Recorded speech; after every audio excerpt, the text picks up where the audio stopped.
صلی اللہ علیہ وسلم کی کنیزوں، آج عورتوں کے لیے بلکہ نوجوان لڑکیوں کے لیے ایک مسئلہ بہت زیادہ بنا ہوا ہے، اور وہ مسئلہ یہ ہے پسند کی شادی۔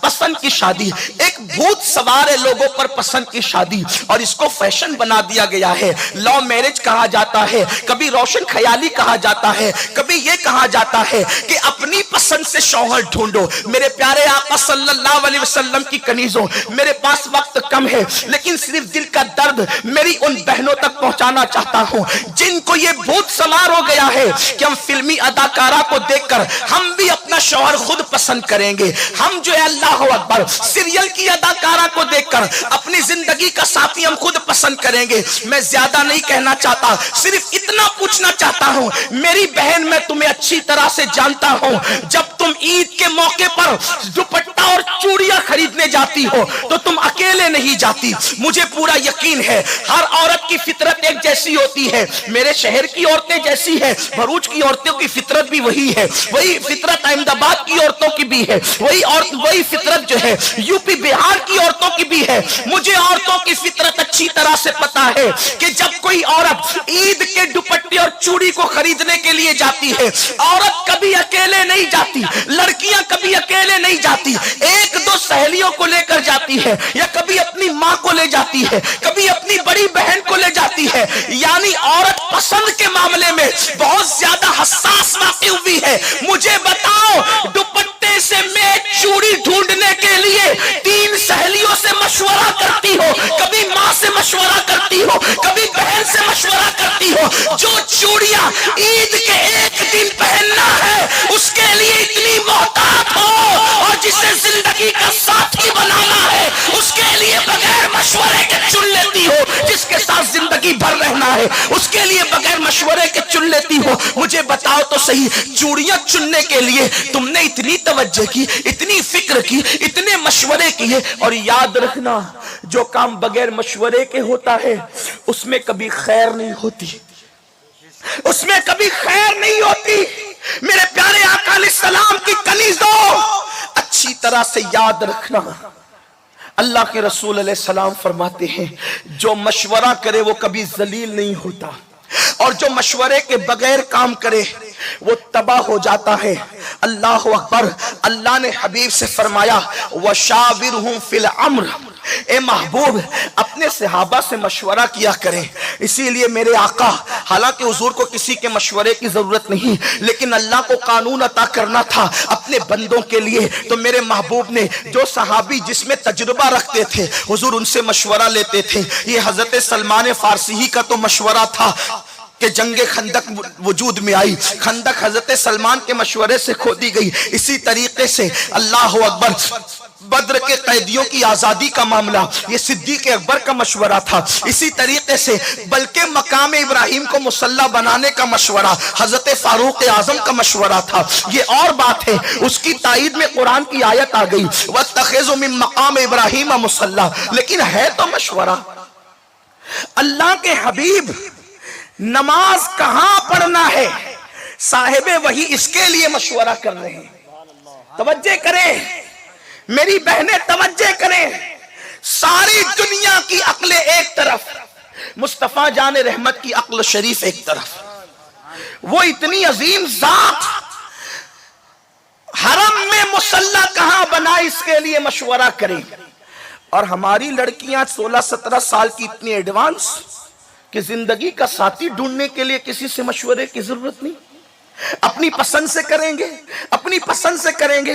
اور سنو، یہ تجربات کی بات ہے، بہت ساری اسلامی بہنوں نے کسی کے ذریعے کہلوایا، فون کیا، تحریریں لکھی کہ بھائی ہم تو لٹ گئے، سید صاحب ہم تو لٹ گئے، ہم نے تو کسی پہ اعتماد کیا تھا، اور اس کے بعد اس نے شادی کے بعد 1-2 بچے ہونے کے بعد چھوڑ کے ایسا بھاگا، اب ہم نہ ماں کے گھر لوٹنے کے قابل رہے اور نہ اب شوہر والی رہ گئی۔ اس دنیا میں سب سے زیادہ اگر مہنگی کوئی چیز ہے تو وفا ہے۔ آپ آوارہ لڑکوں سے وفا کی امید کر بیٹھی ہے میری بہنوں؟ آج کا دور اس قدر بے وفائی کا دور ہے جب لوگ اللہ رسول کے وفادار نہ رہے تو لوگ تمہارے ساتھ کیا وفا کریں گے؟ آپ کن سے وفا کی امید لے کر بیٹھی ہے میری بہنوں؟ مجھے پتا ہے میری قوم کی مسلم بچیاں بہت بھولی بھالی ہیں، مجھے پتا ہے میری قوم کی مسلم بچیاں بہت سیدھی سادی ہیں، ان کو بہلایا پھسلایا جاتا ہے، کوئی زیور کا لالچ دیتا ہے، کوئی نئی دنیا بسانے کی بات کرتا ہے، کوئی تارے قدموں میں بچھانے کی بات کرتا ہے، کوئی جان قربان کرنے کی بات کرتا ہے۔ میری بہنوں یہ جھوٹے اور قذاب اور مکار لوگ ہیں، ان کی حیثیت قصائیوں جیسی ہے، قصاب جیسی ہے۔ جیسے قصائی بکری کو جو ہے وہ ذبح کرنے کے لیے جب لے جاتا ہے کمرے میں تو ایسے ہی نہیں لے جاتا بلکہ ہرا ہرا پالا دکھاتا ہے۔ بیچاری بھولی بھالی بکری دیکھتی ہے کہ میرا مالک تو مجھے چارہ کھلانا چاہتا ہے اور وہ پالے کو دیکھ کر کے اس کے پیچھے پیچھے چل جاتی ہے، لیکن اس بکری کے منہ میں چند پتوں کے سوا کچھ نہیں آتا اور اس کو زمین پہ لٹا کر کے ہمیشہ کے لیے ذبح کر دیا جاتا ہے۔ لیکن بکری ذبح ہو جاتی ہے۔ بکری کا ذبح ہونا بہت زیادہ سانحہ نہیں، اس لیے کہ بکری ذبح ہو کر کسی کے دسترخوان کی زینت بننے کے تو قابل رہتی ہے۔ میری بات دھیان سے سننا، بکری ذبح ہو کر کسی نہ کسی کے دسترخوان کی زینت بننے کے قابل رہتی ہے، لیکن عورت کی جب آبرو لوٹ لی جاتی ہے تو عورت کہیں منہ دکھانے کے قابل نہیں رہ جاتی، وہ کسی محفل کے قابل نہیں رہ جاتی، سر اٹھا کر چلنے کے قابل نہیں رہ جاتی۔ میری بہنوں یاد رکھو، کیا ضروری ہے کہ کوئی وعدہ کرے گا تو وفا بھی کرے گا، اس لیے یاد رکھنا اگر کوئی داڑھی والا بھی آپ کے ساتھ وعدہ کرے کہ میں تجھے یہ دکھاؤں گا، میں تجھے یہ کروں گا، میں تجھے یہ دوں گا، یاد رکھنا اگر وہ دیندار ہوتا تو افیئر کیوں کرتا، اگر وہ دیندار ہوتا تو ناجائز تعلقات کیوں قائم کرتا۔ داڑھی دیکھ کر کسی کو دیندار مت سمجھا کرو، اس لیے کہ دین صرف داڑھی کا نام نہیں ہے۔ میرے نبی نے فرمایا التقوی ہاں ہونا، تقوی تو یہاں ہے۔ ارے جن کے دلوں میں دین بستا ہے، جن کے دلوں میں یار بستا ہے، وہ تو کسی عورت پر نظر اٹھانے کو بھی جائز نہیں سمجھتے۔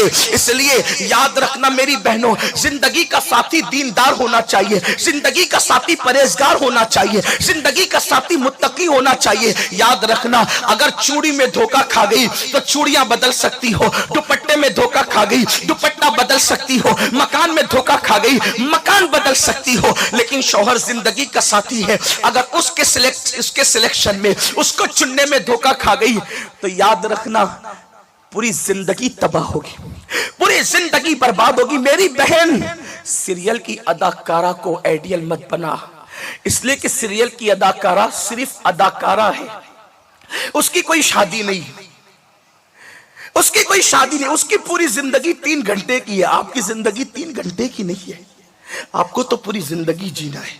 اور ایک خاص بات میں عرض کروں، شوہر چننے کے معاملے میں احتیاط کتنی ہے، دھیان دیں۔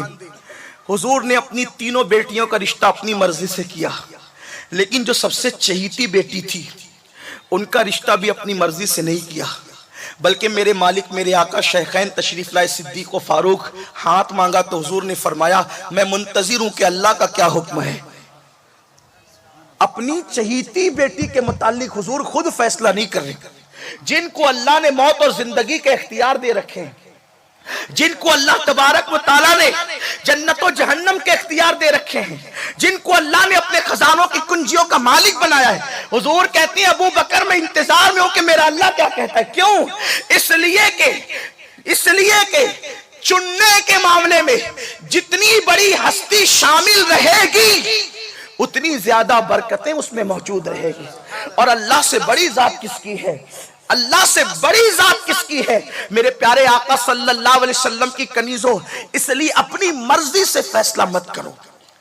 دادا کی مرضی ہو، دادی کی مرضی ہو، ماں باپ کی مرضی ہو، وہ چنے، ہاں لیکن پھر تم بھی اتنی بے دست و پا نہیں ہو کہ ماں باپ دادا دادی جس کے ساتھ چاہیں اس کے ساتھ تمہیں بیادے نہیں۔ تمہیں اتنا حق ہے کہ جس کو وہ چن کر لائیں تم اس کے بارے میں ہاں یا نہ کر سکتی ہو، لیکن تمہیں خود نہیں ڈھونڈنا ہے، اس لیے کہ کون نیک ہے تمہیں کیا پتا۔ ظاہری حسن دیکھ کر اتنا بڑا فیصلہ، ظاہری اچھے کپڑے دیکھ کر اتنا بڑا فیصلہ۔ مجھے معلوم ہے یہ بات، ایک لڑکی کا بیان ہے کہ ایک نوجوان لڑکا اچھے اچھے خوبصورت کپڑے پہن کے اچھی اچھی بائک لے کر کے آتا تھا. میں نے سوچا کہ بہت مالدار. اس نے بتایا بھی تھا ہمارا کاروبار یہاں ہے وہاں ہے یہ ہے وہ ہے. اور اس کے بعد جب اس کے چکر کے اندر آبرو لٹا بیٹھی تو بعد میں پتا چلا کہ بائک جس کی لاتا تھا وہ اس کے پڑوسی کی بائک تھی. اس کا خود کا مکان بھی نہیں تھا. میرے پیارے آقا صلی اللہ علیہ وسلم کی کنیزوں، اس طرح سے بے شمار لڑکیاں ہیں، لیکن لوگوں کو محبت کے نام پہ جب نشہ چڑھتا ہے، یہ محبت نہیں ہے، یہ نفسانی خواہشات ہے. اور قرآن کہتا ہے وہ لوگ کامیاب ہو گئے جنہوں نے اپنے نفس کو پاک کیا. خواہشات کی طرف مت جاؤ، دنیا کے حسن و جمال کی طرف مت جاؤ. کوئی ضروری ہے کہ کسی کی چمڑی سفید ہے تو وہ وفادار بھی ہوگا؟ کوئی ضروری ہے کسی کی زبان میٹھی ہو تو وہ اچھا بھی ہوگا؟ ارے لوگ تو ایسے ہیں. ہمارے بزرگوں نے کہا کہ جب شکاری شکار کرنے جاتا ہے پرندوں کا تو وہ جال بچھاتا ہے اور جال پرندے کو نظر نہیں آتا ہے، وہ اس پہ دانے ڈالتا ہے. بیچارے پرندے کو تو دانا نظر آتا ہے اور وہ پرندوں جیسی بولیاں بولتا ہے، پرندوں جیسی آواز نکالتا ہے. پرندے کو لگتا ہے میرا ہی کوئی ہمدرد ہے. دانے دیکھ کر کے نیچے آتا ہے، دانا ابھی منہ میں بھی نہیں جاتا کہ پیر جو ہے جال میں پھنس جاتا ہے. اور ایک بار جال میں پیر پھنس جائے پھر پرندہ نکالنے کی کوشش کرتا ہے. جتنا نکالنے کی کوشش کرتا ہے اتنا ہی اس کے اندر جو ہے اللہ اکبر وہ پھنستا چلا جاتا ہے، اتنا ہی اس کے اندر جو ہے وہ پھنستا چلا جاتا ہے. اور ایک وقت وہ آتا ہے اس پرندے کو بازار میں بیچ دیا جاتا ہے. اے خاتون جنت کی کنیزوں، ایسا ہی ہے. آپ کو دولت کی لالچ دی جائے گی، آپ کو زیور کی لالچ دی جائے گی، آپ کو جو ہے وہ گھر بسانے کی لالچ دی جائے گی، آپ کے ساتھ دنیا بسانے کی لالچ دی جائے گی، آپ کو بڑے بڑے خواب دکھائے جائیں گے، آپ کو ہتھیلی پر جنت دکھائی جائے گی. مگر یاد رکھنا ایسے لوگوں کے بہکاوے میں کبھی مت آنا. میرے پیارے آقا صلی اللہ علیہ وسلم کی کنیزوں، بات اتنی کہہ کر اپنی بات مکمل کرتا ہوں، اس لیے کہ حضور قبلہ مفتی صاحب تشریف لا چکے ہیں اور حضرت قبلہ کی موجودگی میں تاخیر کرنا اللہ اکبر یہ بہت بڑی سوء ادبی ہوگی. اس لیے میں اپنے 2 جملوں پہ بات ختم کرتا ہوں. انشاءاللہ اس عنوان پر پھر کبھی گفتگو کریں گے. اے خاتون جنت کی کنیزوں، صرف ایک جملہ کہہ کر اپنی بات ختم کرتا ہوں.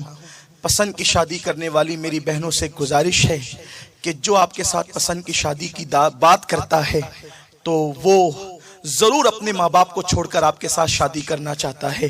جو جوان اپنے ماں باپ کا وفادار نہ ہوا وہ آپ کا کیسے وفادار ہو سکتا ہے؟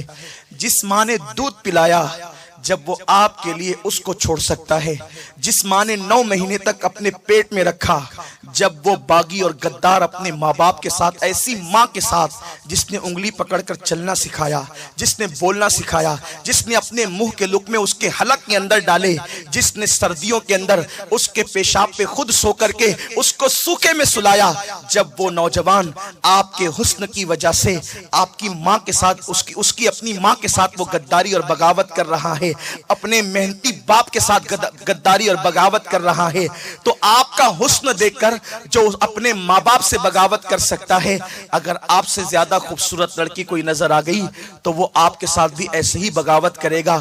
جو اپنے ماں باپ کا نہ ہوا وہ کس کا ہو سکتا ہے؟ اس لیے میری بہن ذرا سوچ کر فیصلہ کرنا، دنیا کے دھارے میں بہ نہ جانا، دنیا کے بہاؤ میں بہ نہ جانا. سنی دعوت اسلامی آج آپ کو یہ پیغام دیتی ہے، زندگی کا ساتھی اپنی مرضی سے طے نہ کرو بلکہ اپنے ماں باپ کی مرضی سے طے کرو. اور جب اس کو ڈھونڈنے نکلو تو پہلی شرط یہ دیکھو وہ دیندار ہے کہ نہیں. دیندار ہوگا تو آپ کو سکون اور اطمینان کی جو ہے وہ زندگی عطا کرے گا، آپ کی زندگی خوشگوار ہوگی، آپ کی زندگی میں بہاریں ہوگی. شوہر غریب ہو لیکن دیندار ہو تو وہ اپنی بیوی کو اتنا سکون عطا کرتا ہے کہ دنیا دار مالدار اس کا تصور نہیں کر سکتا. اس لیے میں اپنی بہنوں سے گزارش کرتا ہوں، دنیا کی چمک دمک پر نہ جاؤ بلکہ اپنی آخرت کو خیال میں رکھو. اور یاد رکھنا کہ دنیا کے اندر آپ کتنا ہی اچھا ساتھی ڈھونڈ لیں، رہنا تو چند دن ہی ہے، اس لیے کہ دنیا فنا ہونے والی ہے. کس کی زندگی رہی؟ جو اپنی زندگی رہے گی. یا تو پہلے بیوی چلی جاتی ہے یا تو پہلے شوہر چلا جاتا ہے، دونوں میں سے جو جائے بہرحال جو ہے وہ زندگی کا ساتھی چلا جاتا ہے. تو چند دن کے لیے اللہ کی ناراضگی کو مول مت لینا، کسی کے بھی ہاتھ میں اپنا ہاتھ مت دینا، اس لیے کہ اگر چند دن کی دنیا کی خاطر آپ نے اپنا ہاتھ کسی غیرے کے ہاتھ میں دے دیا تو اللہ ناراض ہوگا، آپ کی آخرت تباہ ہوگی۔ دنیا ختم ہونے والی ہے، آخرت ہمیشہ رہنے والی ہے۔ اللہ سے دعا ہے اللہ رب العزت ہم سب کو توفیق عطا فرمائے، حقائق کی طرف آنے کی توفیق عطا فرمائے، باطل کے مکر و فریب سے اللہ ہم سب کی حفاظت فرمائے۔ گفتگو کے درمیان اگر کوئی غلطی ہو گئی ہو اللہ معاف فرمائے۔ استغفر اللہ ربی من کل ذنب و اتوب الیہ۔ السلام علیکم ورحمۃ اللہ وبرکاتہ۔